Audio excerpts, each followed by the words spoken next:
All right.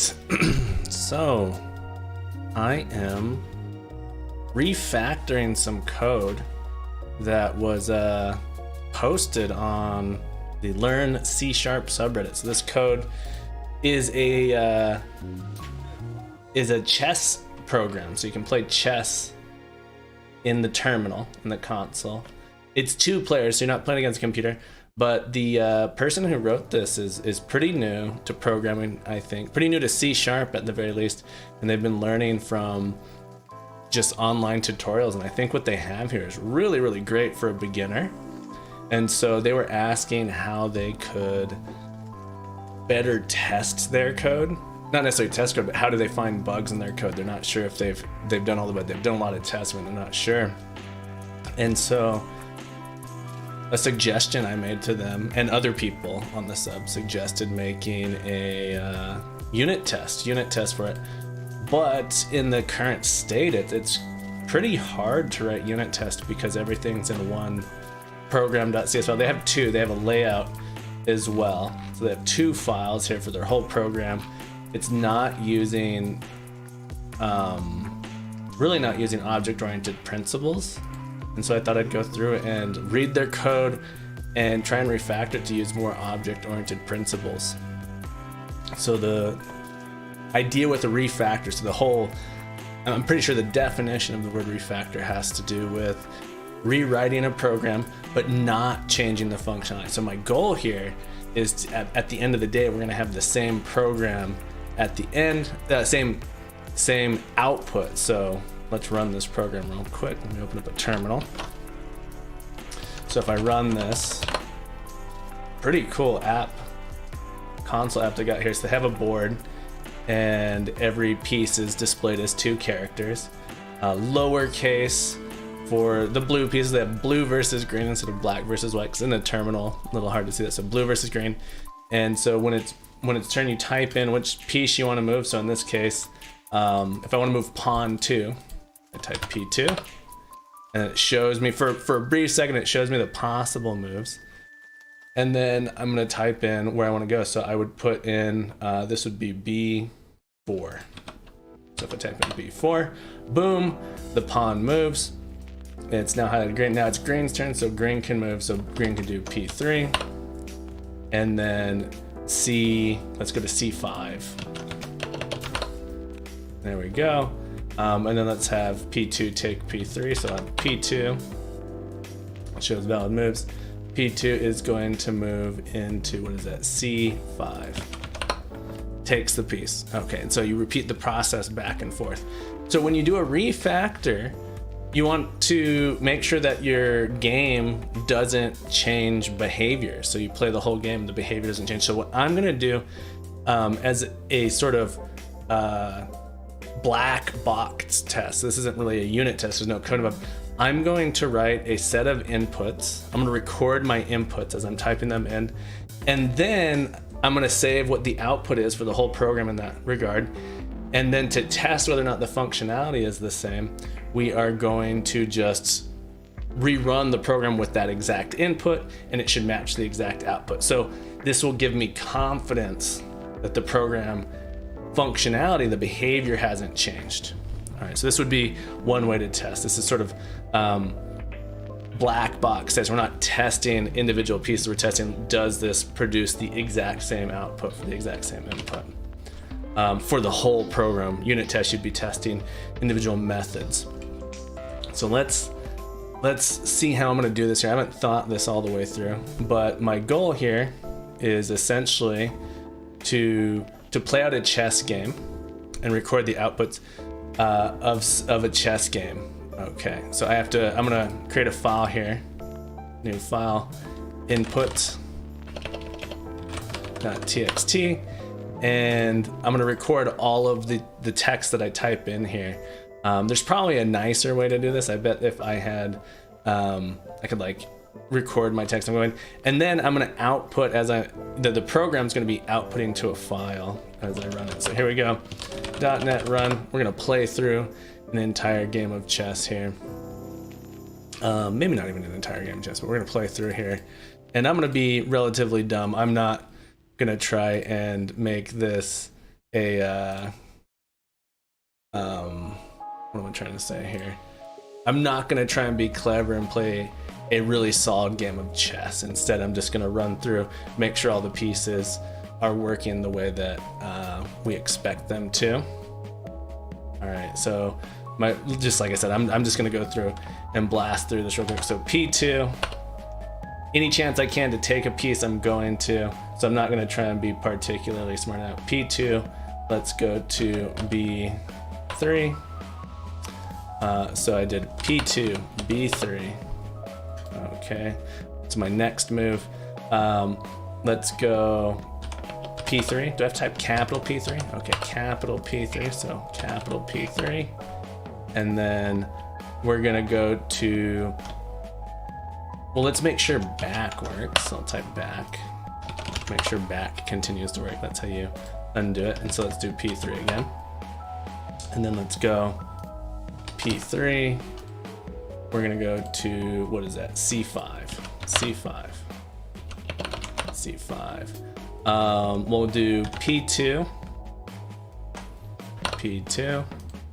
And that's gonna go to B4. Okay. Then we'll have P3 take it. So P3.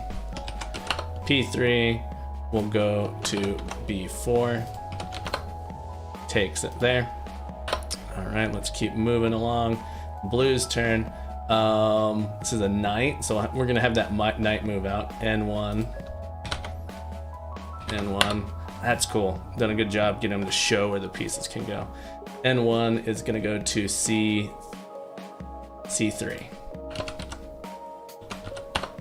Okay. And then I'm gonna have P3 take it. So P3 can take C3. So P3 to C3. C3 takes it. All right, let's have P4 take that one. So P4 to C3. Oops. P4. All right, to C3. P4 to C3. Okay. Green's turn. All right, so let's go ahead and do P4. 2, we'll have it move out far. Again, this is a dumb, really bad chess game, so we're gonna play through this. P4 is gonna go to C5.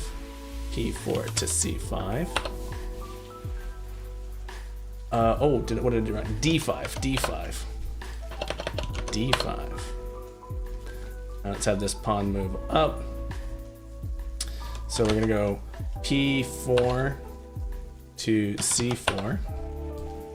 P4, lowercase p. Oh, I don't know what I did there. C4, I did some kind of, hang on, let's undo. P4 to C4. Okay. So now it's gonna be Green's turn. Green shouldn't be able to take this, because then the king would be in check. So let's just double check that. P4. Ooh, interesting. P4. Oh, it's gonna put them in check. Never mind. This move is allowed. P4 to P4 to, what is that? C4. All right, so we got P4 to C4. Got that. So we're in check now. So I should only be able to move, let's see, I should be able to move my bishop 1, my queen 1, and I don't think I can move any other piece. Let's see what happens if I try P5. Interesting. P5, let's have P5 go to E4. Fascinating. So it doesn't record checks. All right. So it doesn't record checks, but that's okay. P5 to C4. And then let's see what happens if I take queen 1 to kill queen 1 to D1. Okay, it lets you know, queen 1 to D1, and the game is over. So this is going to be one of my inputs. So one little note here. Input 1. One little note here is it doesn't record check. So technically in chess, you would not be allowed to make any move that would allow you to die on the next turn. So there is no check in checkmate check. All right, so that's okay. That'd be an improvement that could be made to this program. All right, so let us. So what I'm hoping I can do is if I run this program .NET run, I'm gonna feed it in input 1.txt. Input 1.txt not found. Oh, sorry. I need to go the other way. Can I do that in this shell here? I'm gonna say. Yeah, so check it out. I can send that input in and we can watch the game replay this way. So we have this test that says, does this program produce this output? And it looks like we've hit a snag somewhere in my program. I got null reference because the file ended. So either I've done something wrong in my input txt here, or so probably someone who was watching saw me mess this up. I should probably be doing a better job of recording my moves and finding a way to feed it in a little bit better. But I'm not going to worry about that too much right now. Let's see. P2, B3, P3, back, P3, C5, P2, C5. Oh, P2, C5 was wrong, so it should be P2 to C5, sorry, P2 to C4. After I did P2 to B4. Oh, I had that, sorry. P2, B4. My brain's having trouble following this. P2, B4. P3, B4, P3, B4, N1 to C3, N1, C3, P3, C3, P3, C3, P4, C3,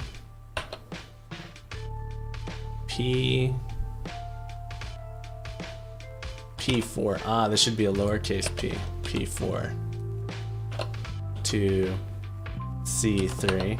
Okay. C3. So then P4 to D5. P4 to D5. Lowercase p4 to C4. Capital P4 to lowercase c4. P5 lowercase p to C4. What did I do here? P5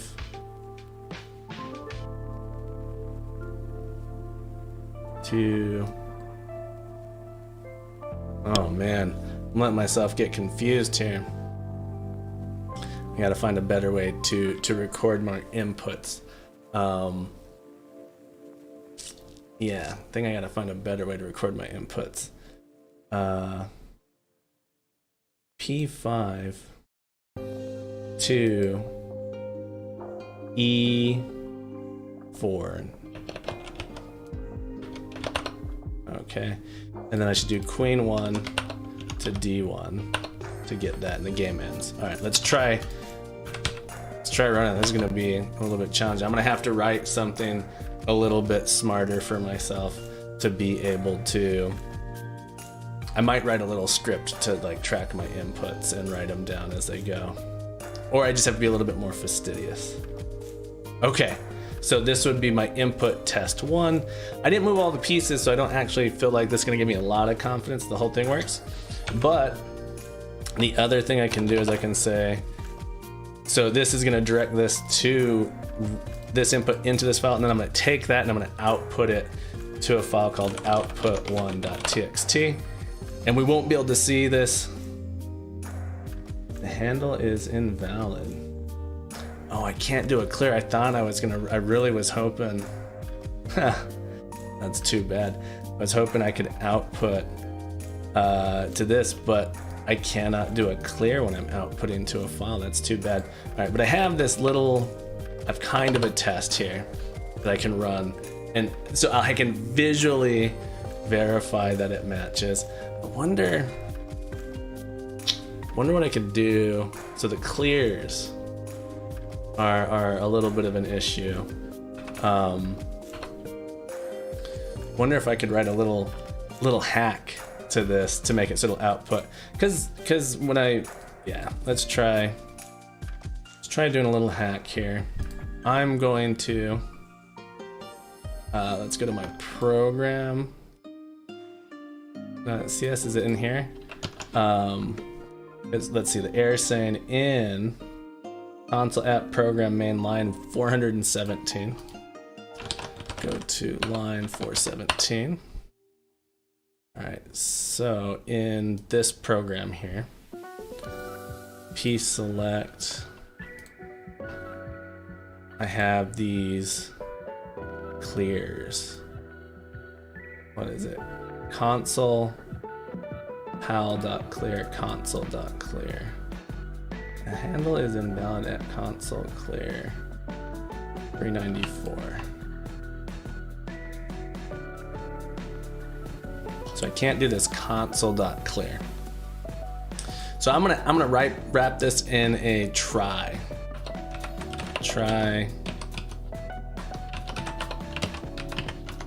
And I'm gonna ignore it. Try to clear. If you can't clear, catch. Do nothing. All right. Let's see if this is in multiple places. My gut tells me we might have multiple console.clear. It's in several places. So instead, all right, I'm gonna do a different hack. I'm gonna write a method. I'm gonna write a method down here at the bottom, or I'm gonna be smart. I'm gonna create a file, new file, utils.cs, public class. I'm gonna make it a static class utils, public static void try clear, and all this is gonna do is I'm gonna do try console.clear, and if we fail, we ignore. And then I'm gonna go through the program and I'm gonna replace all console.clears with try clear. So relatively straightforward change. So let's see, can I do a search and replace? Let's see if I break everything. Console.clear with utils.tryclear. See if I break the program. I'm gonna save that there. Let's try running it this way. Looks like it's working without going to a file.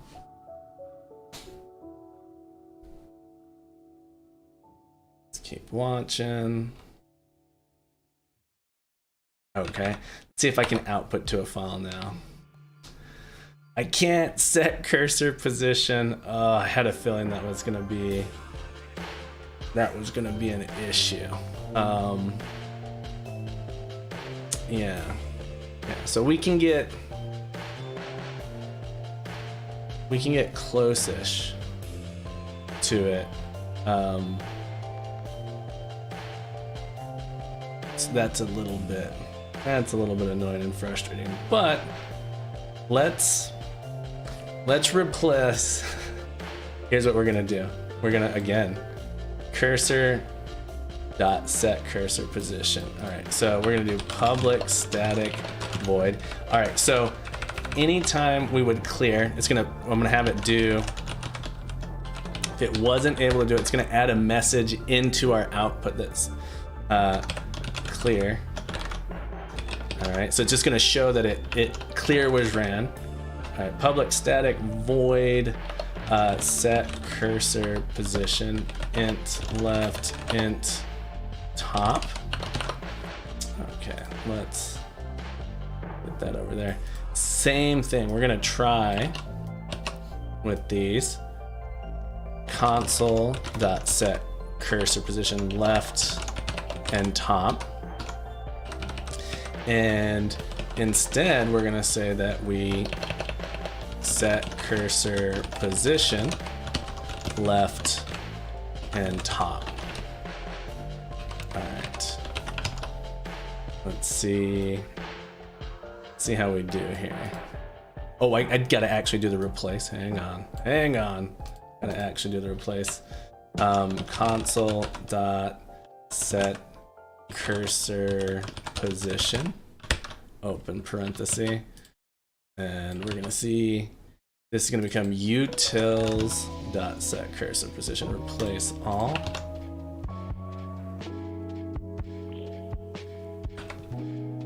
So in the case where we're using a regular console or something that allows it, we're gonna do it. Otherwise, we're gonna do something different. Okay. Seems to be okay. And then, in a moment, can I output it to output one.txt? It's gonna take it a second. Can we watch this file getting created? We can. So look, it generates the output of this program given those inputs. So the idea here is that after I refactor, I run this again and I get an output, and then I check if those two outputs have changed. For example, if the code had changed, let me do it here so we can see all the diffs. I'm gonna do it this way. I'm gonna run it again. And this time, I'm gonna output to a file called output1 test. And then we're gonna run a diff. We're gonna check if those two files are the same. And if they're not the same, that means I've broken some functionality such that the programs no longer produce the same outputs. All right, so if I do diff output1 underscore test, we get all of the differences. All right, so the programs have these differences. Whereas, let's see what happens. They should produce none. So if I diff against itself, I get no output. So if the outputs are identical, then I have some confidence that I haven't broken the program with my refactor. All right, so now I just gotta have a better input test. So I'm gonna try and be really methodical about my input test here. So should I build a program that when I type, it feels like a lot of work to build a program to capture my input and save it into a file. Maybe. Thinking, how many console.read lines are in? All right, I'm getting greedy here. Let's see. I'm trying to find a way to test this. Console.read line. It's only in 2 places. So I'm gonna create a utils.readline and make it so when I type, it's gonna output everything I've entered into a file so I can record my inputs. All right, so I need to record my inputs. Utils, public static void. So this needs to match the signature. So we're gonna return a string. And in this case, we're gonna do read line, no arguments to read line. And so we're gonna do a string input equals console.readline, like so. Oh, this is fine. And then I need to output this to a file. All right, so I'm gonna output it to a file. Probably shouldn't open the file all the time. Oh, let's see. I think I'll be okay. So I want to do file. Please don't yell at me. Dot append text input. And what are, file.append text file path. Okay. So the path I'm gonna do temp inputs.txt, and I'm gonna have to rename that file. Okay, so to append creates a stream writer. All right, so the type of append text here's a stream writer. Stream writer output file. Let's try output file dot write line input like this, and then output file dot close. All right. So it's a little bit bad that I'm opening and closing this file over and over, but I'm gonna be a little bit lazy here, so I apologize in advance. To make this warning go away, I'm gonna put a little exclamation point here. Say I promise there's gonna be an input. Okay. Oh, and then finally, I need a return input. All right, so let's test this out. All right, so this is gonna be my little hack here. Let's get my terminal back. .NET run. All right, so when I type something in, it should produce a file here. All right, so P2. Did a file show up over here? I don't see it. Oh, hang on. You're yelling at me.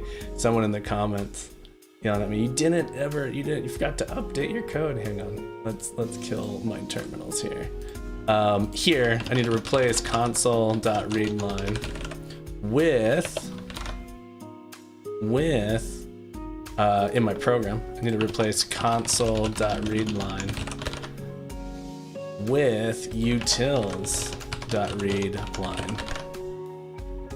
Okay, let's see. All right, so if all went well, if I run my, here, let's get this here. .NET run. I'm gonna feed it my input1.txt, and when I do this, I should see a file. Temp inputs, yeah. So now it's, as those inputs get passed into the program, it's gonna automatically build my my input file. So when I play, it's gonna record my inputs, and then I'll be able to easily play it back. All right, I should have done this from the beginning. I wasted so long. I spent a lot of time debugging my original test. All right, so now .NET run. Gonna build the test. I want to test that every piece can move. All right, so I'm gonna start with P1 goes to A3. Capital P1. Oh, I already messed up. When my program starts, I'm glad I saw that. My temp inputs, I need to clear it out. All right, start over. Here we go. All right, so I have a little tool here. I call this a hack. There's a little hack to make this work. All right, P1 goes to A2, A3. All right, capital P1 is gonna go to A4.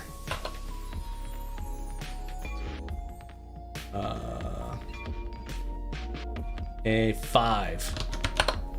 All right, gonna go to A5. There we go. All right, let's get P2. Let's have that guy go to B2. B3. Oh, these numbers, my brain can't handle keep wanting to be next to it. If I had made this, I probably would have put, I think I know why you didn't do that though, because I might have made it so that these numbers line up a little bit better. So my brain wants to do something slightly different here. All right, let's try moving R1. I want to move all the pieces. R1's gonna go to A6. Hopefully, before the end of this, I'll be able to understand it. Lowercase R1 go to what happens to do a lowercase? A2. That works. Okay, I don't have to keep typing the caps in there. All right, P2, or we want to move all the pieces. Let's get our pawns all out of the way. P2 will go to B5. Let's get our lowercase P3 to move forward. it's gonna move to, what is that, C4. We'll have capital P2 also move to C4. All right, let's have lowercase p4. Let's get all these pieces cleared out. Move to, what would be that? D4. Can we then get a knight N1? Go to C6. Okay. Let's move our lowercase n1. Let's have that go to C3. Let's have our knight 1. It's going to take that pawn in D4. Beautiful. Let's move this bishop, B1. Have the bishop move to E3. Okay. Let's have our capital bishop 1.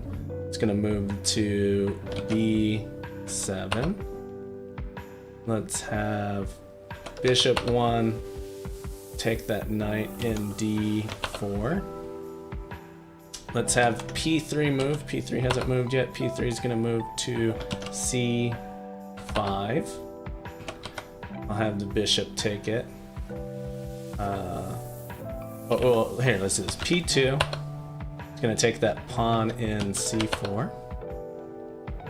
Okay. And we'll have the pawn in P3 take D4. Should be noted that a traditional chess game, the notation is actually, you always just notate the square to square, space to space, rather than picking a piece with the letter. So if you were to go look at a transcript of a chess game, it would be pairs of letters, a letter number, pair of letter number of board space. Okay, blue's turn. Sorry, you got the not super important. Let's see if I can move my king. King 1 is gonna move to C2. Beautiful. Let's move P4 to D6. Let's move N1 to B5. Let's have, what do I want to do? P3. We'll have P3 move up to D3. We'll have lowercase p5 take it in D3. Let's have P5 move up to E4, E5. There we go. And then queen will come and take E5. All right, and we'll have P4 take the queen in E5. Like I said, a really bad chess game here. Just going through, making sure all the pieces can move. Not in all possible ways, but in a way that will end up with the game, so I can evaluate, do lots of it. Blue's turn. P6. Go to F4.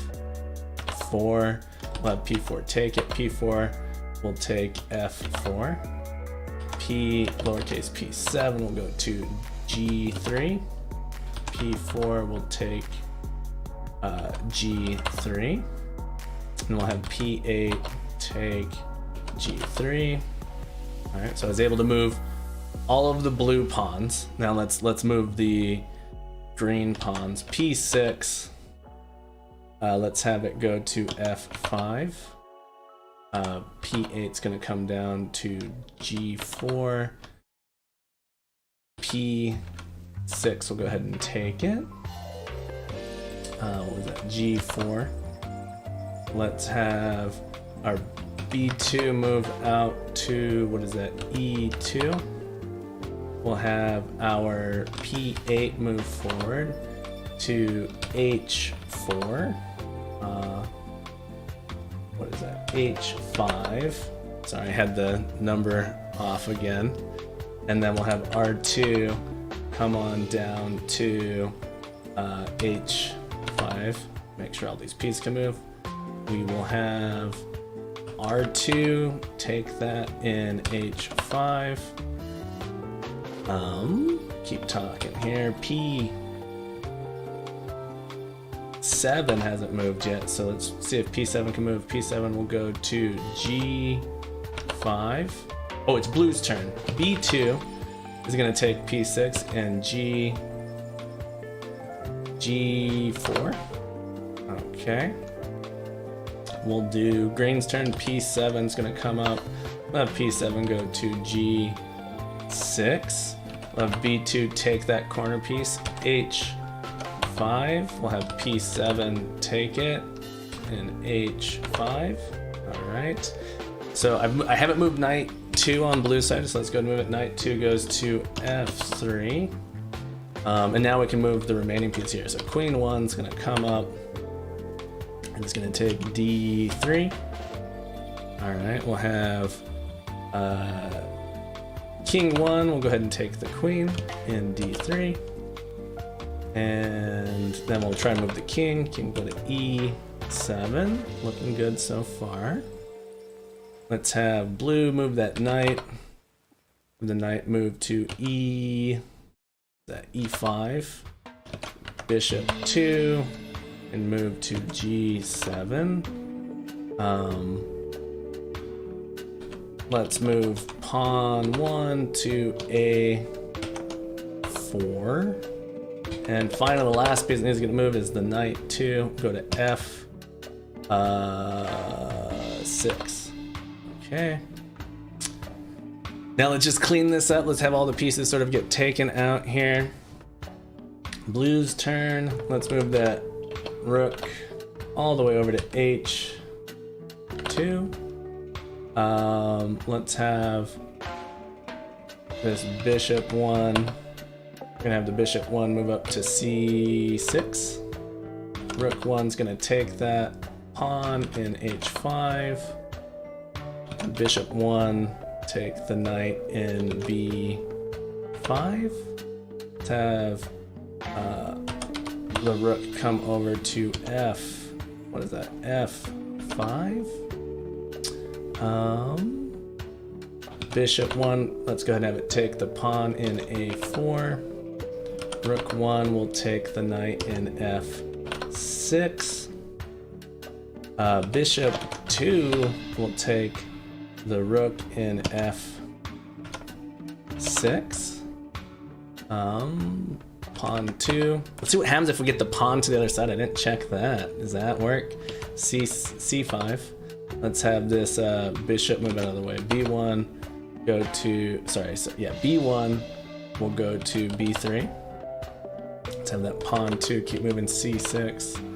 Let's have pawn 1 move to, what is that, A4. Pawn 2 is going to move to C7. Pawn 1 to A3. P2 down to C8. That's too bad that that's not in there. That's okay. That's okay. Still a really, really solid implementation. Can I even move P2? There's no spots for it. It doesn't let me move it. So I have to type back. Okay. It doesn't, I don't get stuck though, so that's good. Blue's turn, knight. Let's move our king 1 over to C. It lets us move into check. So that's something that we would want to potentially add in as a functionality. C3. Green's turn. Well, I already know P1 going to A1. Yeah, so we don't get when the pawn goes to the other side, we don't get to get another queen essentially. Blue's turn. Let's have king 1 take B3. Let's have B2 take E5.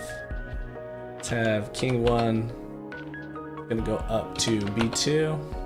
Let's have R1's gonna come over to C6. We'll have K1 take that pawn up there. R1's gonna take the pawn down here in C8. King 1 is all we got left. Let's go to B2. R1. What happens if I try and run over my own piece? That's an interesting idea. R1, let's go to C5. King 1's gonna come down to C3. R1. I bet this is riveting to watch. So after this has been recorded, I'm gonna chop this out. You don't have to watch. You really, no one should even have to watch this. I shouldn't even have to be saying these things out loud. I've been doing this. B2 doesn't let me do it. What's interesting is I do see that it says, oh, it's blue's turn. Oh, hey, wait a minute, it's not. Let's have this come up to C4. Have king take it in C4. Let's have king 1 will move up to D6. King 1 will move over to D4. King 1 will move up. King 1 will move up to D5. Have king 1 take the bishop, E5, and then finally we'll have king 1 take E5. The game is over. Okay, so had an extreme amount of stuff there, but I have recorded all the inputs for my test here. 180 inputs. Let's save this. Let's rename this file. It's gonna be input. I have an input 2 already.txt. Input 2 doesn't have anything in there. Probably should just, all right. Let's rename this input 2. And let's record the output. One thing I wanna do is all the thread.sleep is gonna make my output take a long time. So I'm actually gonna go in and I'm gonna remove those for myself. Let's see, thread.sleep. A lot of thread.sleep 1000s. So I'm actually gonna create a constant up here at the top. All right, so private static int delay equals 1000. And I guess if I'm being expected semicolon. Have a semicolon. Oh, I just hit it and save. There we go. Int delay. Probably just do const. I don't know what the best practice is. I'm not a I've only been programming in C# a little bit, so I'm not the I am not an expert in what you should and should not do. So we're gonna do thread.sleep 1000. We're gonna replace that with thread.sleep delay, so that way I can easily change my delay down to 0 for when I do my my test. I don't want to have to wait 180 seconds for my test to run. I want it to run quickly. And if I was doing, I could, ideally I'd make some sort of argument that sets that to something, but I'm gonna be a little bit lazy here. .NET run, and we're gonna feed it input 2.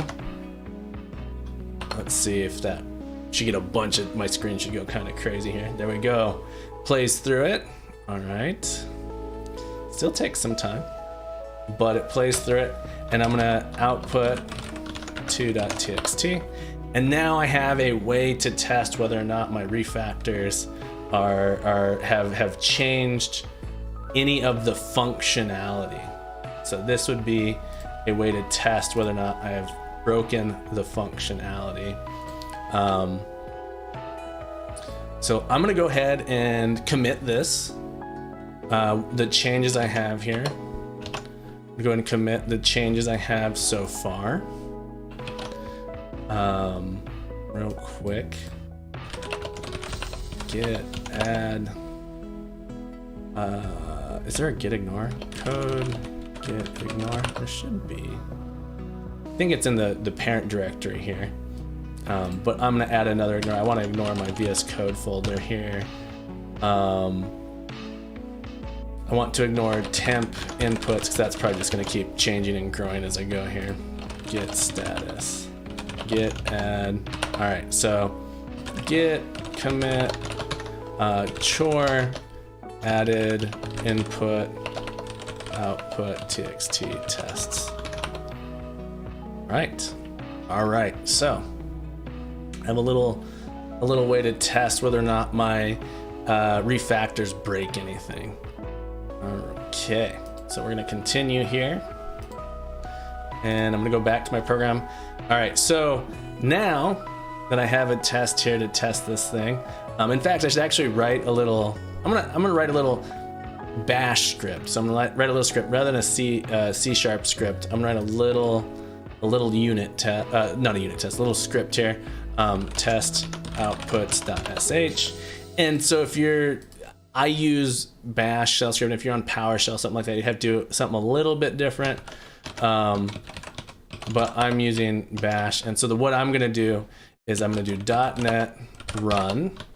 So this is just so I can repeat this thing here. Input one.txt goes to output one test.txt, and then I'm gonna run the diff on input one.txt and output one test.txt. Got a typo here, test.txt, and then I'm gonna do the same thing. .NET run input two.txt. Well, let me check and make sure this works real quick. Bash test outputs. It should. Oh, fascinating.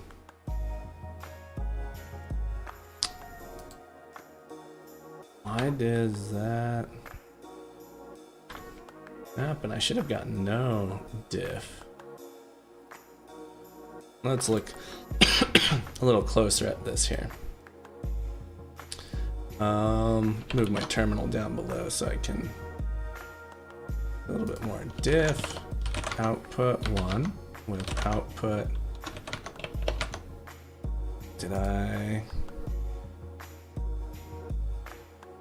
What's going on? Close all. What does my test outputs do? To output one test. Am I appending this rather than creating a new file? Here, let's do the test. I could just have my bash command wrong. .NET run input one.txt. Let's go to output. Let's go to the end of this file so we know how long it is. This file is 2,302. Output one test.txt. Yeah, that's appending to the end. So I want a single arrow, a single pipe here, not a pipe, a single here. This says overwrite the file. The two greater than signs was actually making it so it was creating, rather than create a new file, was adding to the end of a file. All right, so is my output one the same as my output one test? It's not. Oh, because I have set. All right. So in my utils, I have a, didn't change this back to set. Now, so good thing. Look, my test is already catching bugs that I've added to my code for me. Oh, well, it was set. Interesting. So it's saying it was. Let's generate. let's see if we can get this to work. I'm gonna generate a brand new output one.txt and a brand new output two.txt given this current program. Output one and output two both change, so that makes sense because I modified my utils. Now I should be able to do a test.txt and an output two test.txt, and the diff on these should be identical. Diff output one.txt output one test.txt. Okay, all right, I'm not crazy. And two to 2. That should be the same as well. All right, so I'm gonna finish writing my little test here. Test outputs. And when I run this, all right, so let's duplicate this. Single here. Input 2 goes to output 2 test. Oh, this should be diffing my outputs. Hope. Getting yelled at here. Should definitely be yelling at me. This should be output 2 goes to output 2. All right, so now if I run this script all it's doing is it's running these commands in order, and I should be able to see if it all went well. I'll see essentially no output means we're good to go. Test outputs. What is going on here? What am I doing wrong?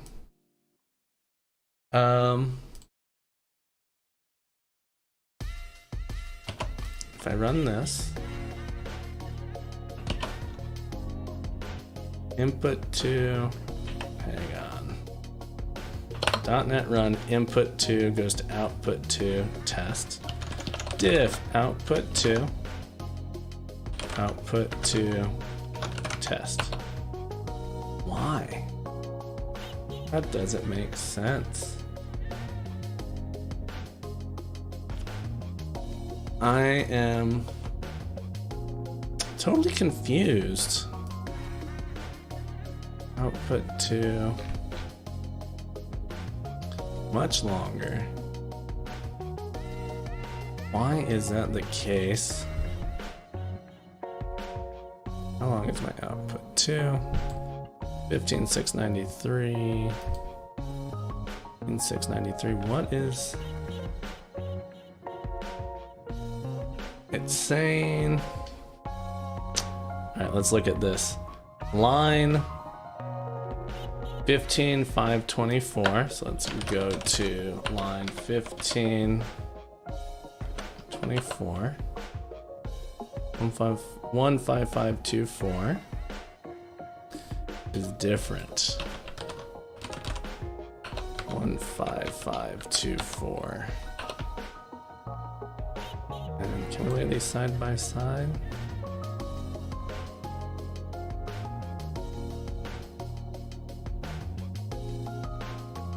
Some reason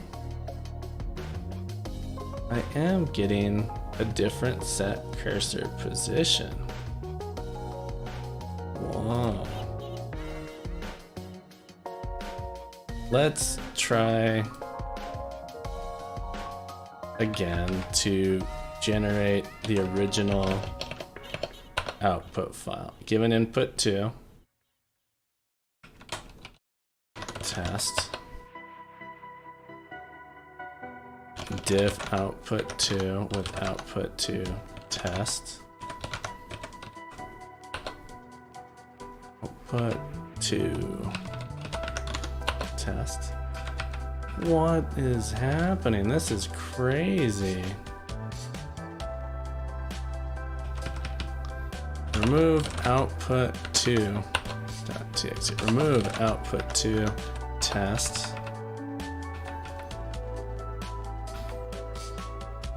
Output 2. Go to output 2 test. Diff output 2 test. That works. There's something I'm doing wrong. I think this must not be just overwriting the file. So I'm going to modify my script here. Where's my script? Test outputs. I'm going to go ahead and have it initially remove output to test.txt and also remove output 1 test.txt. All right. Let's try it now. Bash test outputs. I still get an issue. What?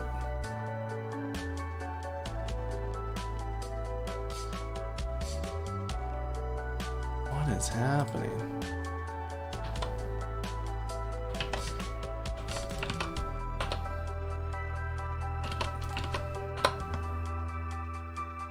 Diff output 1 with output 1 test. Do you have a diff? Output 1.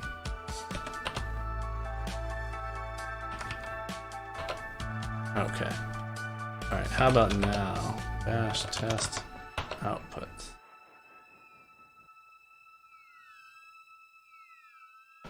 I am totally confused on this. They just have a ton of different white spaces and it doesn't make sense. Diff output 1 test. Diff output 2.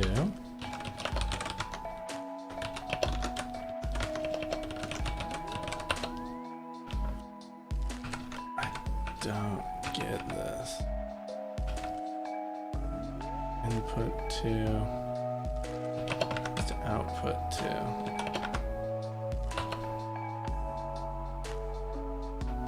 And output 2 test. Diff output 2 to test. Did it somehow change? Output 1 diff, it did not. Let me run it again.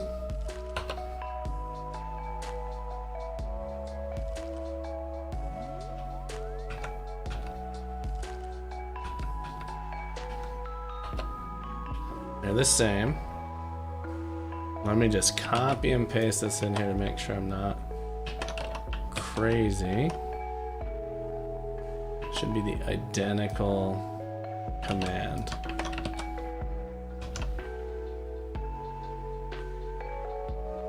So if I run this in my terminal, it'll let me paste it in, paste it in. I get a good diff, and if I run this, I get that. And if I run bash test outputs,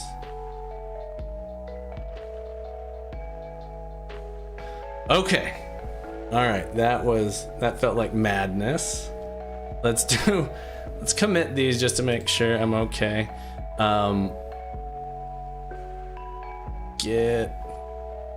Add them in here. Git status, git add. Let's git commit -m chore add script to verify outputs. All right, and just to make sure I'm not completely mad, I should be able to break it and then fix it. All right, so if I break it, bash test outputs, it should get a bunch of stuff here. All right, so we got a lot of outputs. All right, but I can do this.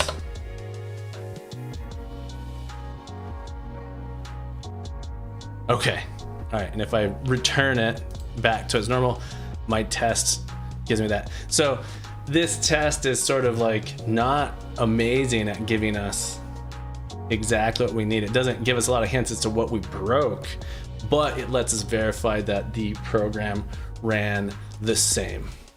Okay, so let us go back in here. Can actually start refactoring now. So an hour later and we're finally refactoring. But the idea was to build a test to give us some amount of confidence that when we're done, the program works the same as it did previously. Okay, so let's go to program.cs. The first thing I want to do is get this just looking nicer from an aesthetic standpoint. There's a lot of extra white space. And we have these functions, these methods sort of nested inside of our main. So I want to pull all of this stuff nicely out into a little bit nicer format. So I'm going to go through and work on that. I wish my format document, there's probably something I just got to do. I wish my format document was good about these white spaces. So let's get all of our, I'm okay with like one extra white space, but after curly braces like this, so this function here, see how we have these sort of inline methods inside of our main method. I want to pull these out, so I'm pretty sure, see if I try not to break everything, but let's pull these methods out. All right, so I do that. I'll format document, and every time I do this, ideally, I run my test, and that'll tell me if I broke it. Test outputs, and I broke it. All right, my test is just not working the way I want. If I undo, oh, I've undone way too much. Okay. I already have diffs not. I have no idea why this isn't working. Okay, so I'm abandoning this idea, unfortunately, to test that the outputs are identical. I have, like, this is insane to me that I can't get this to work the way I want it to, and I'm stuck on it. So I'm just gonna start, I wanna actually get to real refactoring. So I'm just gonna refactor at this point, and hopefully we can, once I start changing logic, I'm gonna add in some unit tests. Not changing logic, but once I start like modifying the contents of a, can I at least watch? I wonder if it's related to my delay being set to 0. Can I at least watch the game? .NET run input2.txt input _2. At least watch this and make sure it looks like should be able to watch it and say, okay, this program is still running reasonably well. Goes through and I get, doesn't like end up in a lock. Okay, yeah. Still working. Can I get it a little bit faster here? All right, so ideally I'm gonna do this and I should end up with just the king in that one spot at the end. And if I don't, all right, so this is gonna be my test. It's a terrible test, it's not that good. I wonder if that was doing it, if the thread.sleep. All right, this is how I'm gonna do it. I'll just eyeball it. I do 0, are we okay? Wonder, yeah. Anyway, it seems to have been detecting white space as an issue. This is how I'm gonna do it. See it, make sure the K1 there in the middle. All right, so each of my changes should not break anything. All right, while that's running, I'm gonna keep going here. Didn't change it. So pulling these methods out really should be straightforward and really shouldn't break anything. I think I need to make this static. I think I'm gonna actually end up with an error on that. Yep, so static changes. Ah, I see, we needed access to this changes thing, so this should be declared as a variable up here. So we'll start private static this, and then we'll assign it here. Private static. It's having these local functions feels off to me. Okay, let's make sure we didn't break anything. Seems all right at a glance. Okay. Let's keep pulling this stuff out. Pull this guy out. format button. Board layout needs to be defined outside.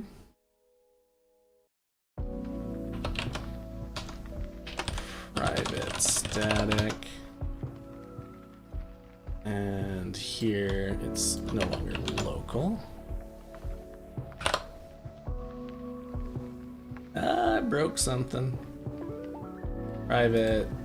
This should be static. All right. This is why I run after everything everything I change. I'm gonna run it, and I'm gonna try and clean this up a little bit. I don't like all the extra white space. Is giving me a little bit too much for me. Condense it down a little bit here. This if statement, I don't like it being on one line like that, so I'll break it out. So right now I'm in this section of refactoring. I'm literally just changing, making the code look a little nicer for me, pulling my methods out from being local functions inside of the main method into, you know, sort of more accessible functions. Okay. Start clearing out this white space.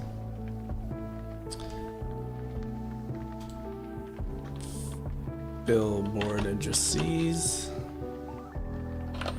Static. Okay. Need address list. So this needs to be declared outside. So we'll put this up here with these guys. Private static. Excuse me. Address list. Keep going. Columns and rows. Let's pull those out.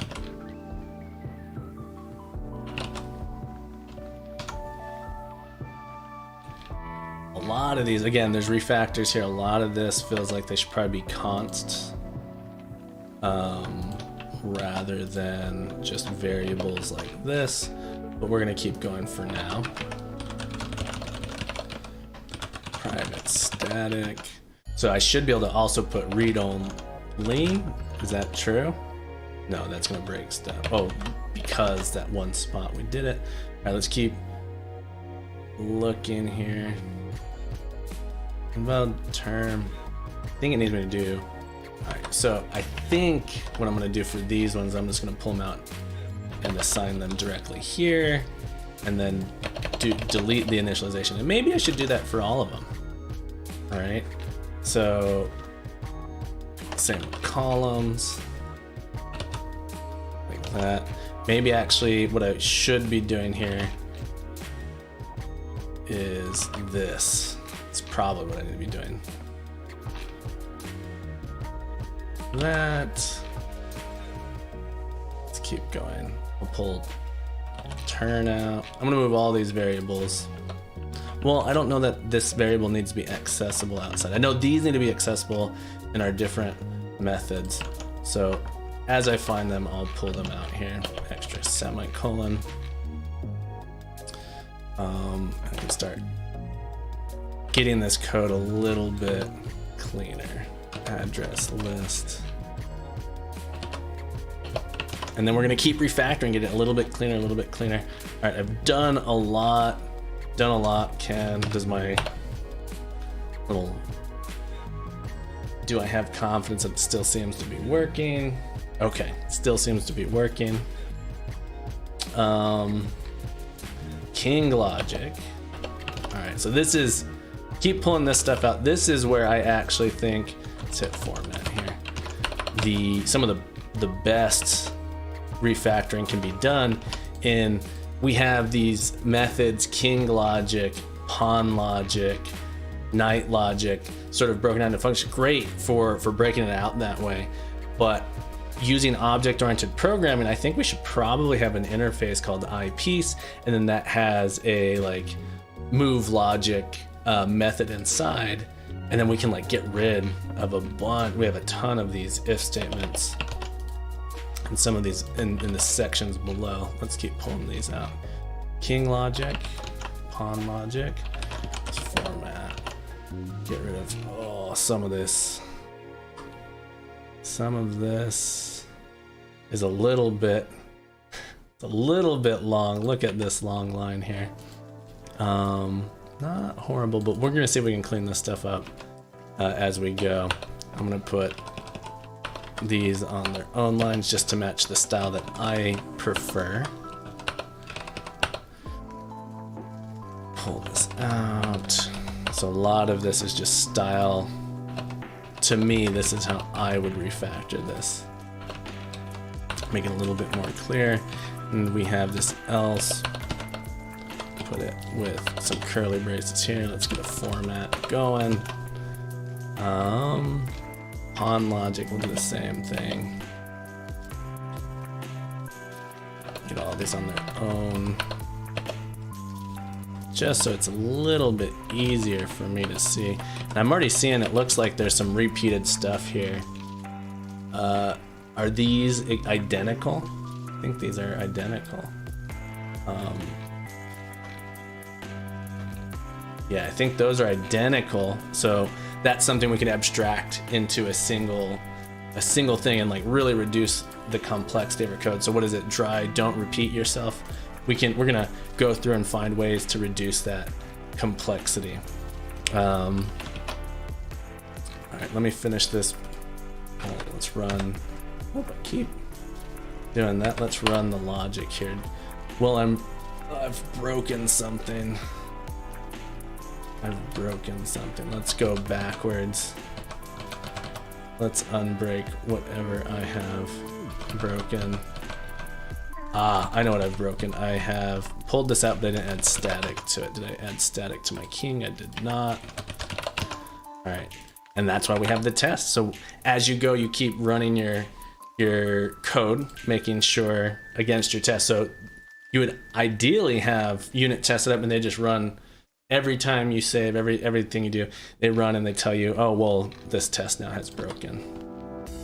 All right, let's keep going. I'm sad that my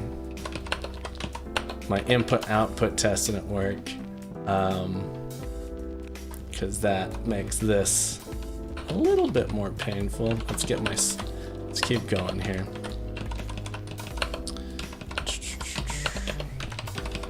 Just getting styling, format. I saw we had extra space here. Some of this if stuff is a bit gnarly to me. We'll see if we can come up with ways to reduce this as well as we go. And hopefully as we do that, we can add in additional unit tests specifically for the movement of each piece. All right, let's see how we did. Seems to be okay still. Get rid of this big chunk here. Let's keep pulling these out. We got our knight logic.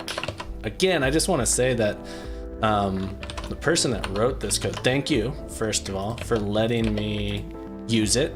I appreciate that. And second, great job with creating this. This is, quite a feat to write a playable chess game. There's things missing, sure, but does it work? Yeah, it's like 95% of the way there. And good on you for sharing it and asking for feedback. How do you test? Trying to grow, not just sitting around by yourself wondering if your code's gonna work. It's awesome to collaborate, and so keep it up. Keep building software, learning, growing, and trying to make cool things. This is super cool. I think this is awesome. All right, bishop logic, pull you out. Make you static. And do this. Yeah, so I'm seeing these huge chunks of repeated code. So that should have been an indicator that, hey, there's something, I should abstract this. I should find a way to do this without repeating myself. Ooh, look at that. This looks like you're going 4 eyes this. Fascinating. I'm really curious about breaking this down later. Let's do this. I see what you're doing. You only had one line there on your ifs and stuff. So you're trying to condense it into single lines, but also use curly braces. Maybe that's the way to go. Maybe that's the way to go in this situation. Ideally, so I know this is crazy. A lot of people think I'm crazy when I say this, but I tell people if you're using lots and lots of if statements in your programs, probably doing something wrong. All right, so not necessarily wrong. Let me take that back. You're not doing something wrong. You're doing something in a very complex way. There's probably a way to reduce that complexity to make the code more readable. All right, let's see if I broke it. And I didn't break it yet. Let's keep pulling this stuff out. We've got our rook logic next. Static. Clean up this code just a bit. Yeah, so like this check here. Be great to have this just be a one line here and be like check generic or whatever this is doing. It seems to be checking if the space contains a space. So like the user types something in, you're pulling out the value in the board and you're checking whether or not it's blank. I'm not sure what returning false does yet. I think so I'm assuming you return true or false depending on if the move was possible.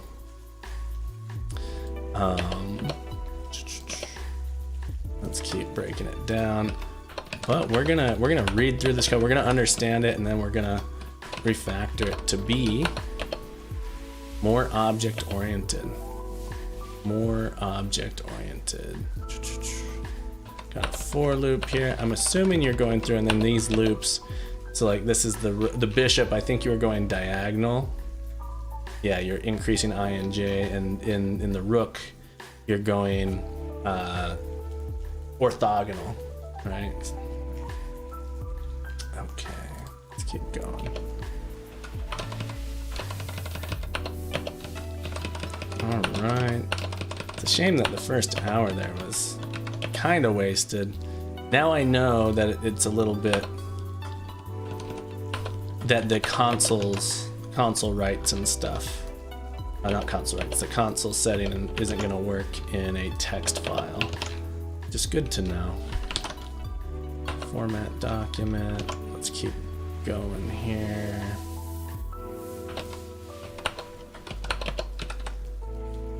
Bum, bum, bum.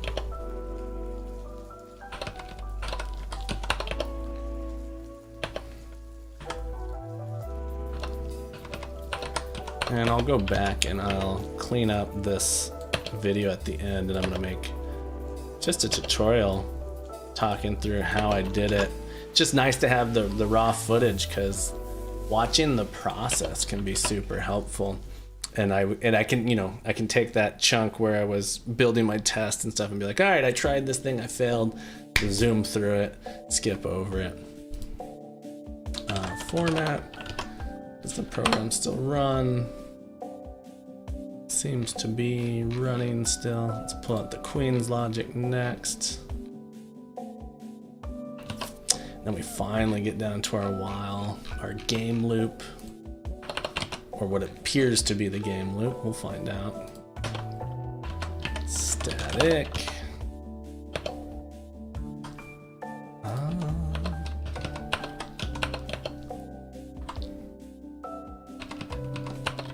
Here we go. Just trying to read through and understand code is a really good practice exercise as well. Everyone should be doing it. Everybody should be doing it. Oh, I didn't realize this would come off my screen. That's okay. That's okay. It's a bummer. That's okay. We're gonna keep refactoring here. Shrink this back down so my face isn't covering it. And I'm gonna move it. Can I move my terminal? I'm gonna move it down here. Make these go together. There we go. Where'd my terminal go? Okay, there it is. All right, I have my terminal down here instead. So my code is wide. Let's run that and then I'll pull it up in a second.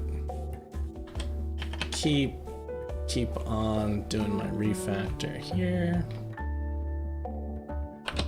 Get these all lined up nicely. Like so.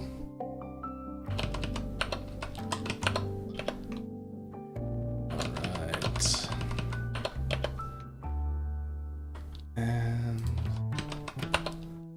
we return false, and then at the very end we return true. So if we get through all those checks, we return true. Let's see here. Bum bum. Just fixing these styles up for myself. I'm a little bit cranky of a format. I wish I had a formatter set up for C#. I probably could have spent less time setting up my formatter and just running it than going through and doing this. But it's a process. It's a process. It's also giving me a chance to sort of eyeball the structure of the code. If I just had a formatter, it might be a little bit harder for me to come back and be like, well, I feel like I saw that thing here or there, some kind of logic. All right. Yeah, we're gonna set up some unit tests. We're gonna break this out into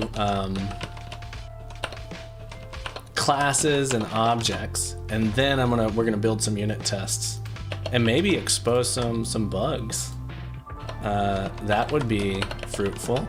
Or maybe the person who wrote this code, sorry, I don't know the name of the person that wrote this code, Ryan, that's their username on GitHub at least. Maybe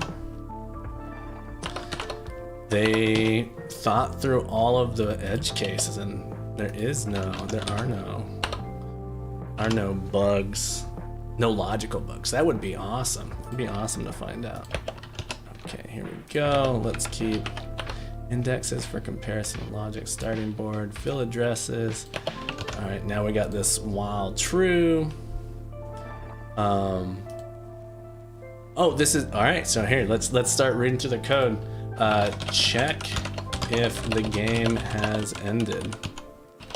All right, so I'm gonna pull this out into its own function that checks if it's game over, and I'm gonna put that here because we're gonna break if it's game over. So I'm gonna pull this out and put a static private static bool is game over, and it's dependent on this. All right, so if rather than breaking, we're gonna return true here. Okay. And then otherwise we'll return false. What am I doing wrong here? Curly brace format. Okay. So the game is over if dead pieces contains K1, capital K1, or lowercase k1. And so we're gonna loop, well, is game over is false. So we're gonna continue looping until the game is over. Okay. And I'm gonna add a little documentation to this. Checks if the game has ended and returns true if it has. Okay. And I can also, instead of doing equals equals false, it's usually typically you put the bang in front, not equal. So if, well, the game is not over. All right, let's see if I broke it.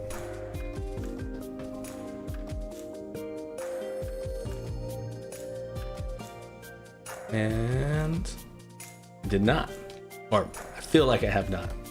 I have some level of confidence that I have not broken. So, well, the game is not over. We're gonna loop. All right. We put a blank line. I'd pulled this to the side because it's a little easier to see the whole board when I did that. I really want an easy way to toggle that on and off. There we go. Hey, there's a button there to toggle secondary. All right. Right line select is equal to the empty string. So typically I think the practice in C# would be to, all right, hang on, before I get too caught up in this, I'm gonna commit my changes real quick.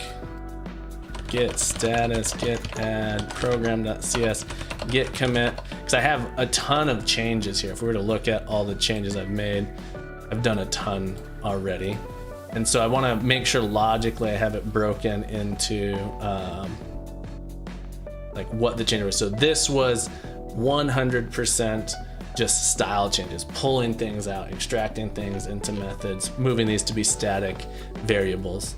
So I'm going to do this commit here as such. Let me get this here. Git status, git commit -m, chore, refactor, and pull all local functions to static methods. And ideally, eventually, so the goal here, eventually my goal is to make it so that way I have a class called like game, and then they rather than being static variables, they're going to be non-static variables, and you can like, hopefully that'd be cool if you could like save your game, but really be able to compare two game states against each other. That's the big thing that I want. All right, let's keep going here. I got my commit in. Index select. So I think, oh, we have another function here, piece select. Let's pull this out. Private static piece select format, and this is setting some variables, select an address that were here. Okay, so select and address are getting set by piece select. So I'm gonna make it so piece select, there's a couple ways like this. I'm gonna make piece select return, since the values of these two things change. I'm gonna make it return, let's see, select is a string, and address is an array. Or address, sorry, that's wrong. Yeah, address is an int array.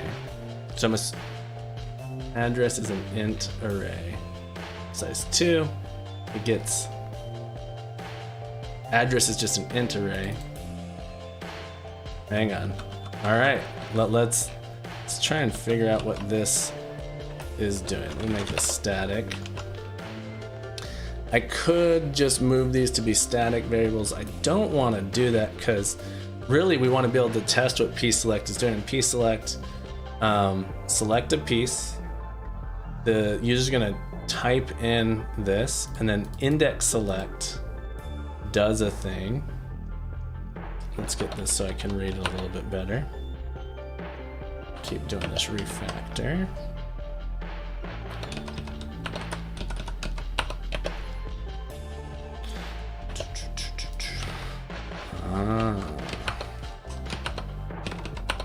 Okay. Okay. Format. Ran a command for a coding game called Bitburner, and That is not going to work in this context. Okay, select piece to move. I'm gonna read line. And I'm assuming we use, all right, do I use select later? Select. Show me this variable. Select gets passed into index select. Wonder if what happened? Curious. What happens if I do that? Yeah, select gets used later. So I need to get select. We need to return. So the quote unquote cheat way to do this would be do string like this, out string select. So I make select take in, p select's gonna take in that variable and modify it. And then also I could have it do out int array address. So this would be a one way to pull that out.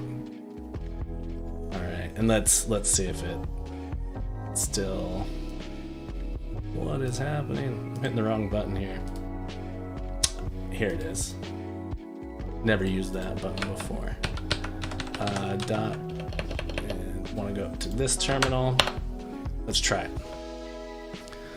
There is no argument given that corresponds with the formal parameter select on here. P select. All right, so everywhere this out select out address. I have to do this. So it's used there as well. Okay.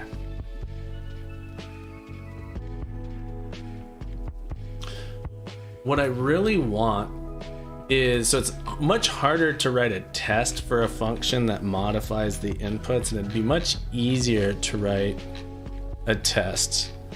And we'll look at this in a little bit later. Oh man, lots more to extract out of here. I really want this piece select method to return a pair string and int address. That's what I want it to return. And then have no parameters. After we break, we're going to return select, return select comma address. This is what I want. So this would be string here. This would be int address. Array size cannot be specified in a declaration variable. There we go. I just had to hit save. Let the compiler catch up. And then these, is this the only place we break out? I could put this here instead. Okay. So the idea is that this method is going to return these two things. They get set here. So I feel like I can do this without consequence. Do select comma address is equal to this call. Excuse me, I have the hiccups here. Piece select, and same thing I would do.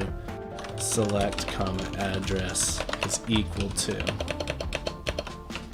like this. So slow refactor here. Let's test it again. Make sure we haven't broken the functionality of the program. It seems to be good still so far. Let's continue. All right. Yeah, these all kind of need to get pulled out as well. piece select like this, and then we got tile select. So let me add a little comment to my piece select here, because I think I can say prompts user to select a piece and then returns the selected piece of string and the coordinates. Well, let's see what index select does. Index select scans the board. Okay, this is fascinating. Index select scans the board, finds the piece that has that matched symbol, whatever the user has typed in, and then returns that value. So then you have an array with the sort of row column, it looks like. There's a column row with IJ. I'm not sure if it's row column or column row, but that's okay. This should be row column, but I'm not sure how we're printing it out in the end of the day. Yeah, okay. So let me add a little comment here just for myself so I can know with a little bit more confidence on this piece select. Yeah, piece select prompts the user to select a piece to move, returns the selected piece and the row column of that piece. Okay, so that's what we're gonna do there. So now I get that little context if I hover over it. What's the oh, in C# it turns out we want to like capitalize things. So it wants me to rename this to piece select like that. So I'm gonna do that, and we're gonna see if we break anything. It's looking good. All right, I'm really happy. We got just the king there. Let's keep going. Let me run my formatter just to make sure. I don't know why Bitburner keeps wanting to come up there. I haven't played that in forever. Okay. Tile select. What is tile select doing? Tile select. Oh, we have address. Oh, tile select's a method that's declared down here. Ooh, this is a big method. I have a rule of thumb. I always tell my students, your methods aim for, fit on one screen. If your method can fit on one screen, you're doing pretty good. If your method doesn't fit on one screen, there better be a pretty good reason for it. All right, let's pull this out. Let's see if we can get the this method is called tile select. So again, I think this method's gonna have to update. Oh, these all use these other methods together. All right, so I can't do this one yet. All right, I'm gonna leave that alone for now. I'm assuming it modifies some stuff, but let's pull out pawn moves. Start pulling out each one of these logical chunks here. I'm gonna put this with the other pawn method. Pawn logic. Yeah, I'm gonna put it next to pawn logic, so group them together. All right, static pawn moves. And is that just gonna work for me? That would be kind of cool. Let's do some formatting here. Else.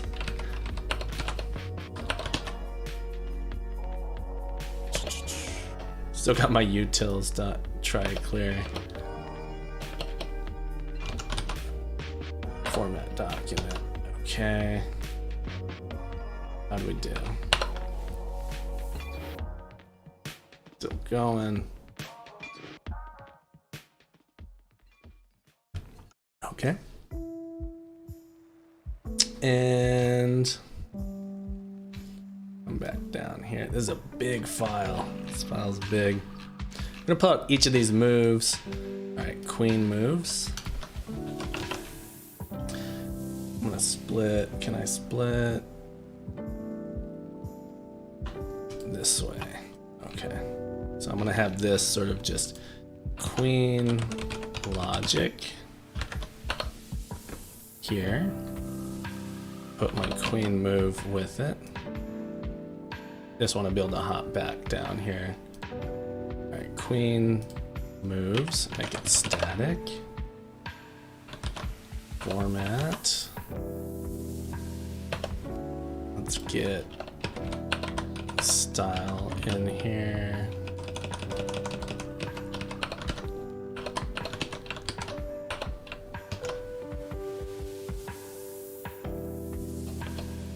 Like so. Okay. Pull that out again. After each one, remember, we want to test it after each one, because if I did like 10 things and then I broke it, how do I know which thing broke it? So it's, you always want to be testing.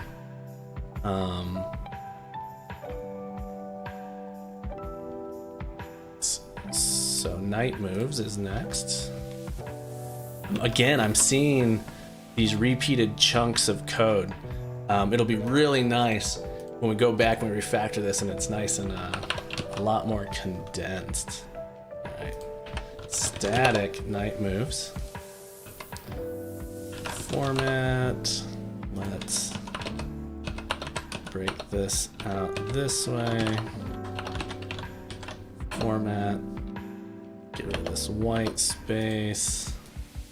Get rid of this white space. And test it.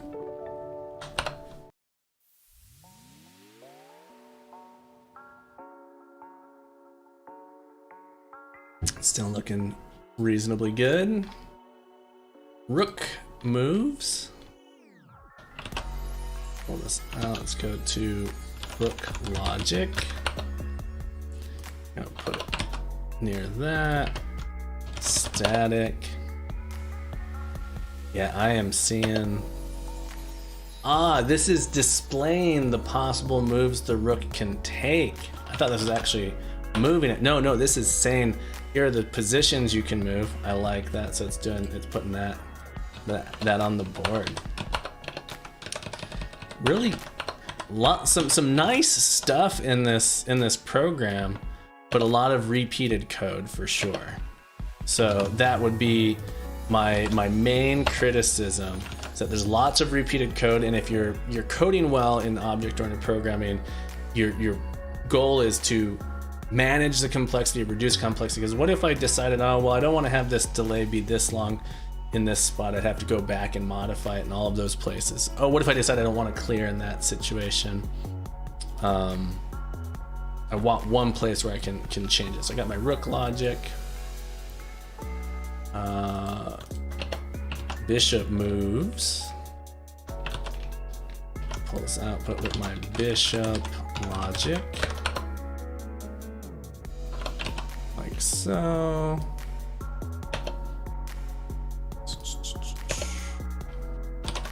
And format document. I should probably let these ones slide a little bit. I know a lot of people do that on the single line ones. I find it a little bit tricky to read. Or if you, so the main idea of not having it be on one line is if you needed to add a line of code in there later. All right. So if you're working on a team, if you need to add in code in here later, right now I've had to change 4 lines of code if I wanted to add a single line of code to this if statement. If we have the code like this to begin with, broken out, adding a line of code, I change 1 line of code. And so my difference, if I'm doing a code review and I'm looking at a difference between 2 pieces of code, it's much clearer that I've added 1 line of code but didn't change any other logic. That's the main argument for putting not having it be on a single line.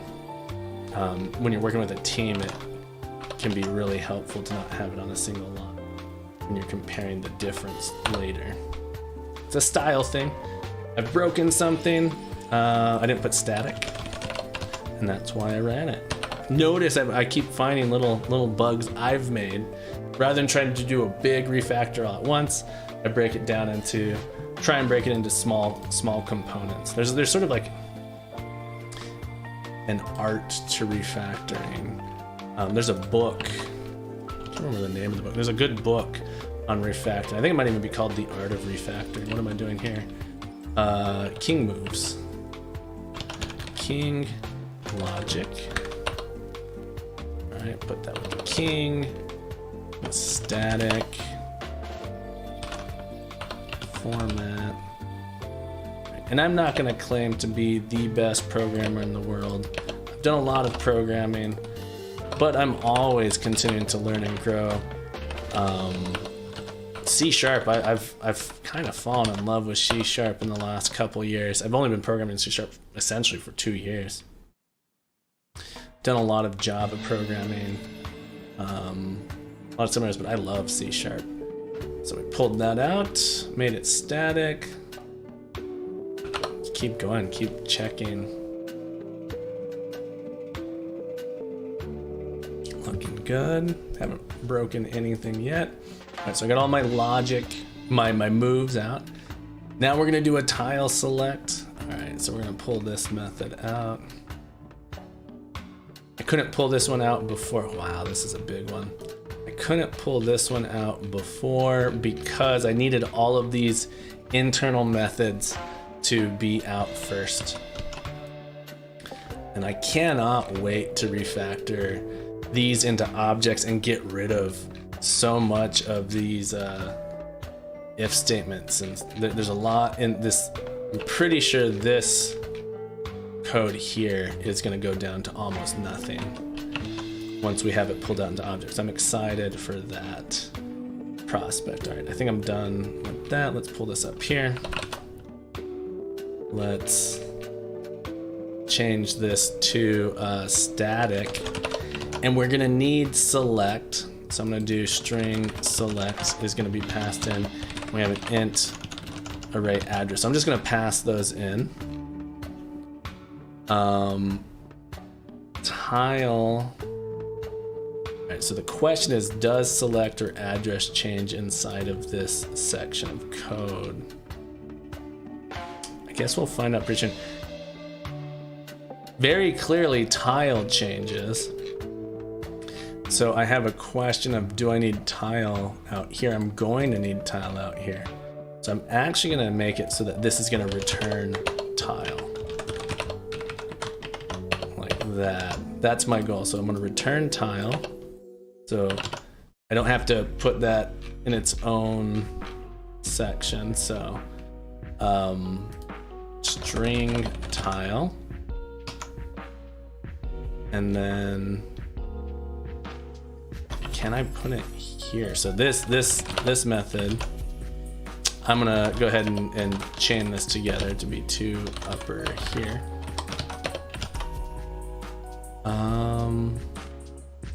Tile, I'm assuming there's breaks in here. Yeah, there's breaks all over the place to get out of this. So rather than, so what I'm gonna do is I'm gonna declare tile up above. Really dislike that I'm having to do that. All right, these breaks instead are gonna be return tile. And I have to change the return type to be a string. All right, so we're gonna return tile. Return tile. Return tile. Return tile, return tile, return tile. It's gonna yell at me because not all the paths here. Oh, maybe not. Maybe all the paths do work out. I feel like all the paths didn't work out there, but let's check. Yeah, there's no argument given. Oh, hang on, that's not. It's a different error. This one's saying that I didn't pass in select and address. All right, let's try it now. Maybe all of those paths do work out. They do work out, nice. Oh, I did break some. I did. Something broke with this refactor. Okay, so I'm glad I did that. So I can go back. All right, let's undo.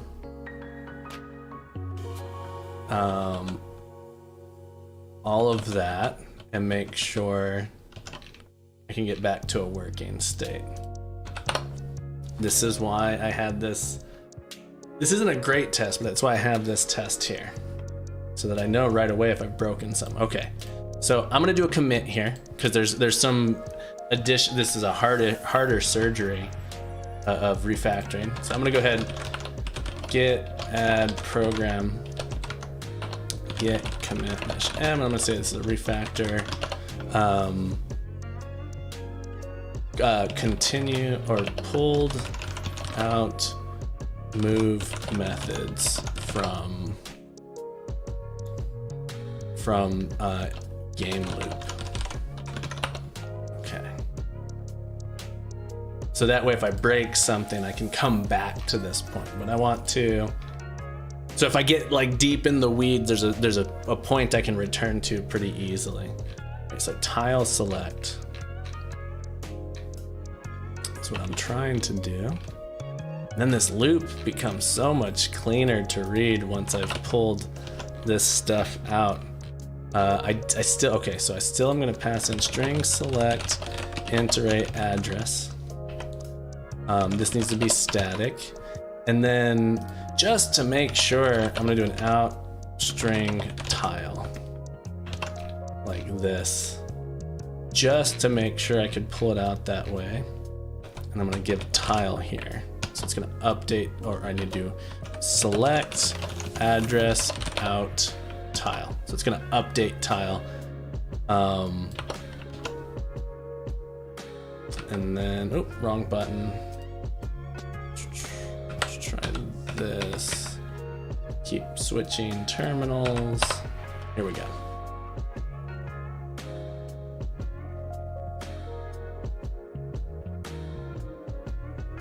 Oh, wow. What is my break? Okay. This one's a little harder of a refactor. What is happening here?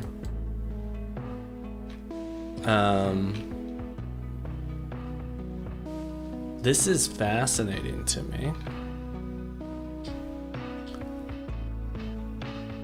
Let's see where the error is coming from. Getting a null reference on 787 tile select. And then inside of that, line 670, tile dot to upper.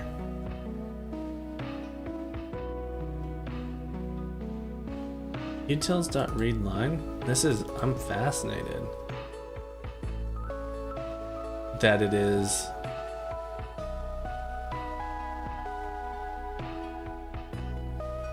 possible for it. We're breaking.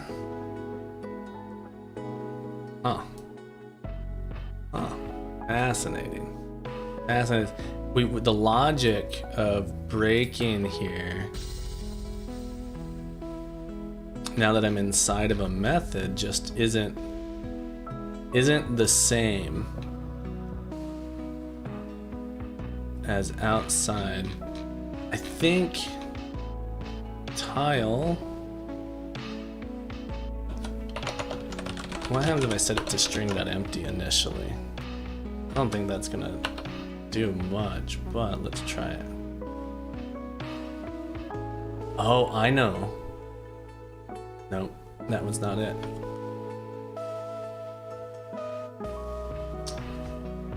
Unhandled system.reference makes it far and then it dies. All right, let's reset. Git reset hard so I can go back. This is why I wanted to do that commit there, because now I can quickly reset to the previous version. All right, so this version works. My goal, let's try again. I need to extract this method.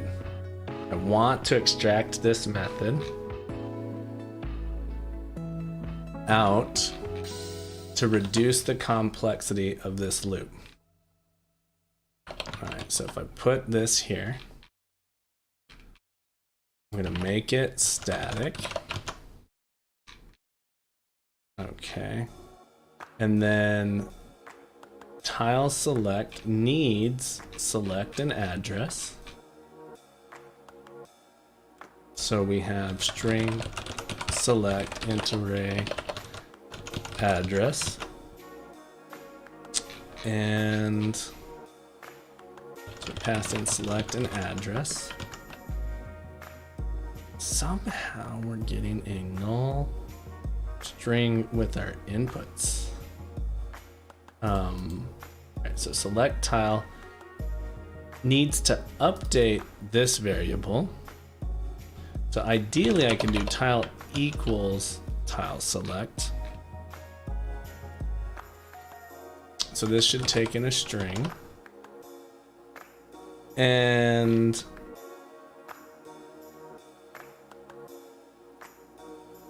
this displays those things, then it clears, and then it prints. Gets an input from the user.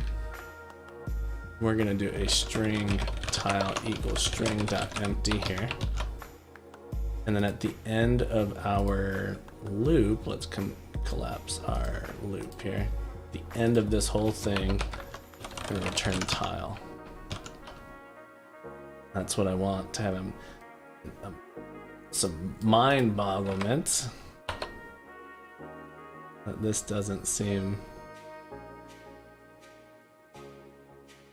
that it dies here.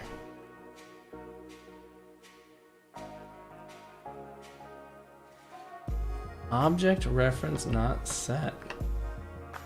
So tile is null. Here, and just to verify, I'm gonna do a console.writeLine tile selected tile. Let's see what this tells us.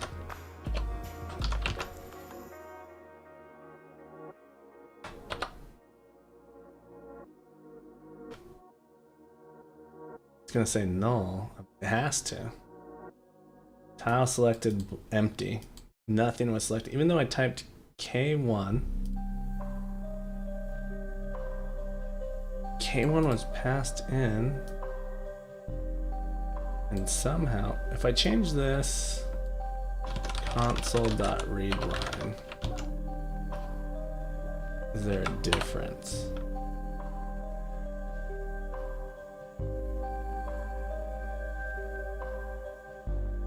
No.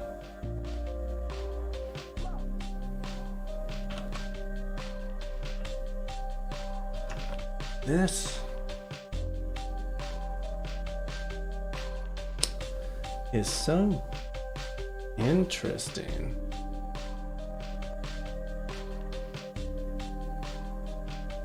Selected piece.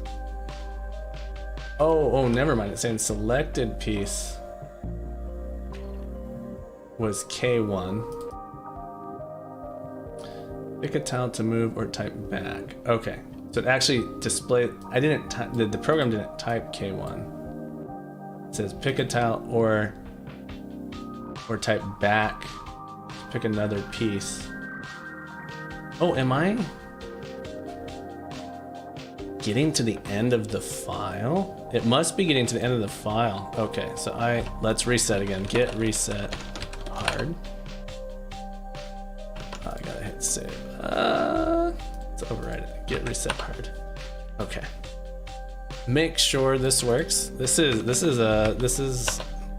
a puzzler.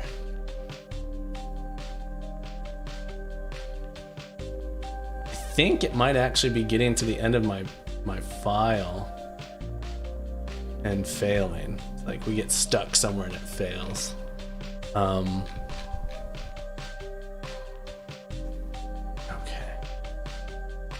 goal, pull this tile select out. Really want to pull this out, but I might have to chunk it out piece by piece first. Let's try making this static first. Static tile. Private. Come back down to that. Did that break it?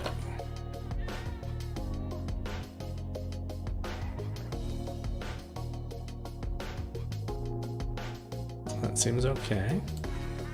All right. Let's select address, string select, iterate address.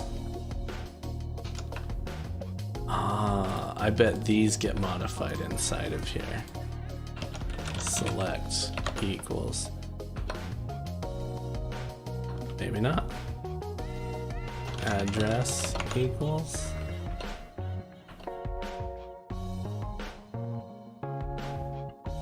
Oh, no.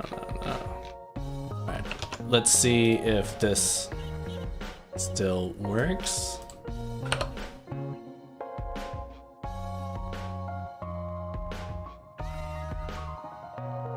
And that fails. Okay, so somehow, has it worked with those? There must be code that changes those values.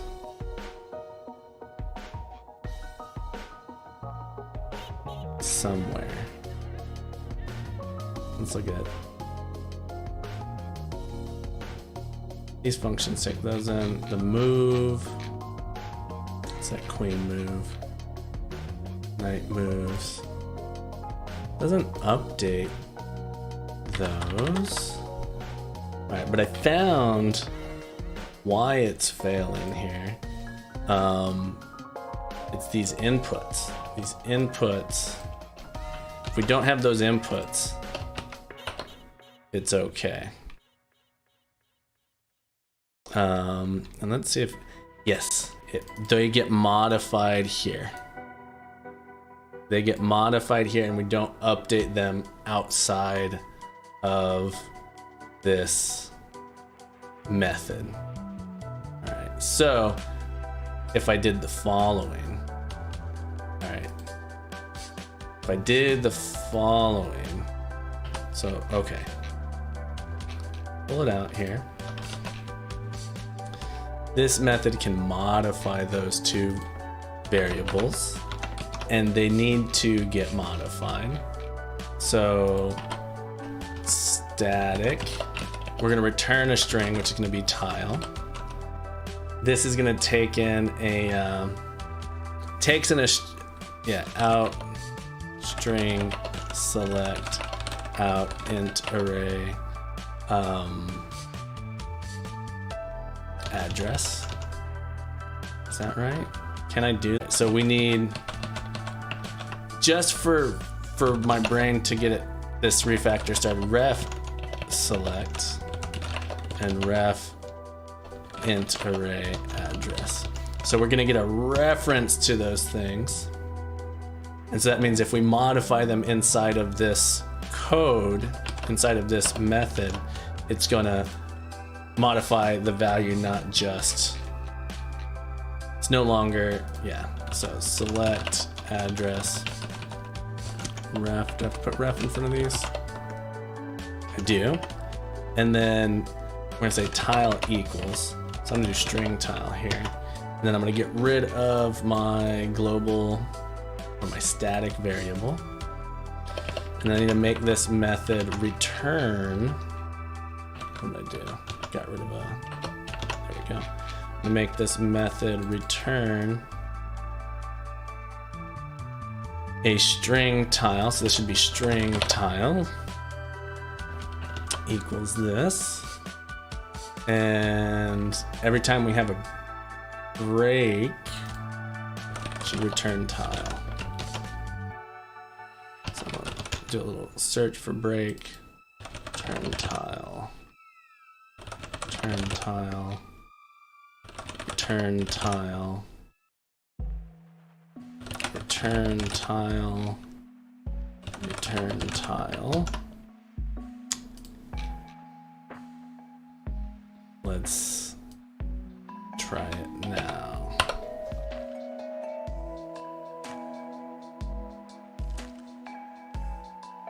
Okay. All right. This refactor went okay. Ideally, you don't want to have a ref like this. So these values shouldn't necessarily be changing inside here. But we're in a little bit of a interesting dilemma. The other option, I guess, is I could return the new versions of all of them. I'm gonna leave it as a ref for now, and hopefully we find a nice way to not do that later. Okay, so now we clear changes.print, and then we have this loop that adds in something. Format. What is this doing? If we select a tile, all right, so if the tile is, so we loop through all positions on the board. So we're looping through all of the positions on the board. And if the tile we have selected is equal to that board layout, or the value on the board. So we've selected something. So I'm assuming, so we can only select a piece that is on the board. So we'll never get like space, and each piece has a unique symbol. So we're saying, locate that symbol on the board. And then if that symbol is not equal to space, this is where we're moving to. We want to move to this space. So if the space is not blank, that means we're going to kill a piece. So we're capturing a piece, so we add it to the dead pieces list. And then we change that position IJ to the selected value. So select is the piece. So we're going to put our piece in that position. Okay, so we put our piece in that position. And if select is equal to so if the tile is where we're going, this is interesting. So if the tile is equal to that position at the board, we move it in there. Otherwise, else we also are checking if select is equal to changes. Oh, I see. Changes.board layout. So changes.board layout is equal to select. And then if we have, okay, so this is how we clear the piece off the board. All right, so if the piece we have selected, if we find that piece on the board, we remove it. So we put it, we empty that space out. Otherwise so there's two cases here. This is where this was a little tricky for me. So I'm gonna move this into its own method. Okay, so this method is essentially move piece. All right, so I'm gonna pull this out into a method called move piece. So we're gonna add that up here. Private static void move piece. And let's see what variables we're gonna need here. We're gonna need select, so a string select and a string tile. So the tile we're moving to. All right, format. So this becomes select and tile. So we're gonna move that piece. So this update, I'm gonna add a little comment here.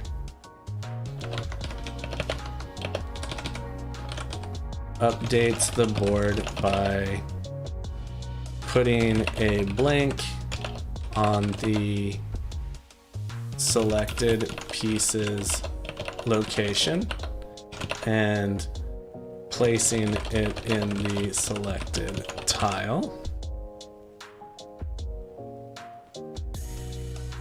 I'm so interested because the tile board layout, this must be like so this must be, if I typed in A1, there's a string in the tile called A1. Okay. In the selected tile, if a piece was in the tile, it is added to the dead pieces list, captured. Okay. So let's see if I broke it by abstracting that out or pulling that out into a method.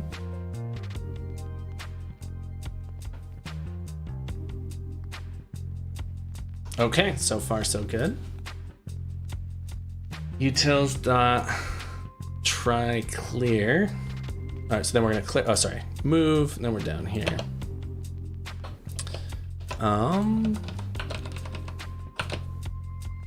Needed this to fix some bug. I forgot why. That's a fun comment. So this moves the piece. If the dead piece contains it.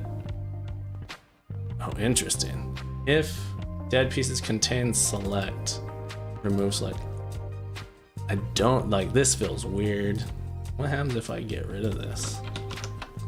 Does my test start failing? How critical is this to the test that we wrote here?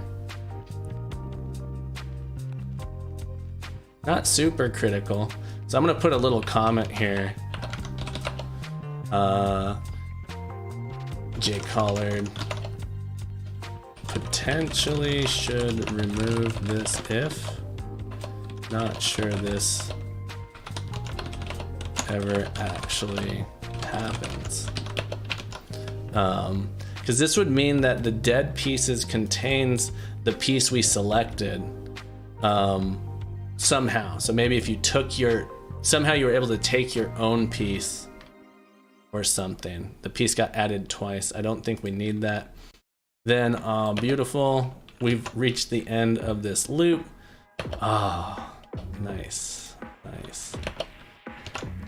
Now our main looks, in my opinion, the main method is a lot cleaner.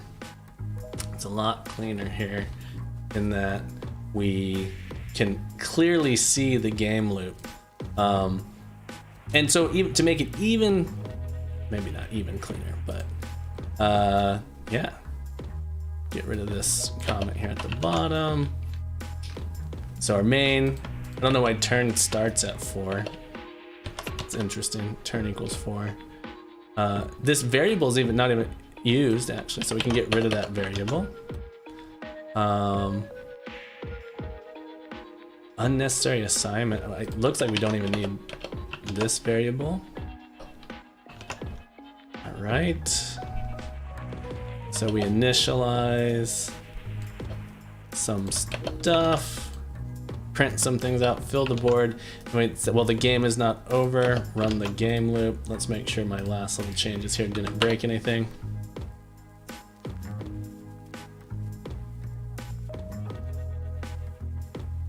Okay, so now we have some code where things have been pulled out in a way that hopefully they're a little bit more testable logically. I have no idea what this thing's doing, so I'm gonna keep it commented out. Or sorry, keep this comment in. I'm gonna put a to do. Potentially drop it. Turns increase. I'll move this comment up to above it. And then we're going to, then we clear and then we print changes. All right. What is changes? Print board. There's a class. There's a class called print board. Oh, it's in layout. Gotcha. So print board keeps track of sort of the board. All right. All right. I'm pretty happy with the refactors so far. All right. This was a long refactor to pull this out. About an hour to get all these methods pulled out.